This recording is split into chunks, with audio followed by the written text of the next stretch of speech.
Meron kami nito sa kusina, meron din kami nito kung saan kami natutulog, at meron din yung mismong dala-dala namin. So ano nga bang purpose kung bakit kami maraming ganito? Unang-una sa lahat, yung body niya is alloy. Yan, meron din siyang abrelata sa ibaba. At yan, seatbelt cutter yan for emergencies. Merong carabiner para nasasabit sa bags and keychain. Yung mismong gitna naman niya is yung 500 lumens of light na napakaliwanag. Mamaya ipapakita ko sa inyo. Dito naman sa right side niya is yung dalawang buttons, at kapag binaba niyo yung mismong likuran niyan, meron yung emergency whistle for SOS or emergency purposes. Doon naman sa mismong binaba ninyo is meron siyang Phillips screw and flat screw para kung sakaling kailanganin ninyo. At rechargeable na nga rin pala to.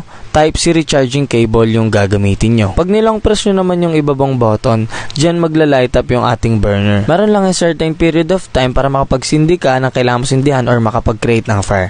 Meron yung emergency shutdown para kung sakali maipit sa bags and mga bulsa ninyo. So dako naman tayo sa kanyang light performance. O diba, napakalakas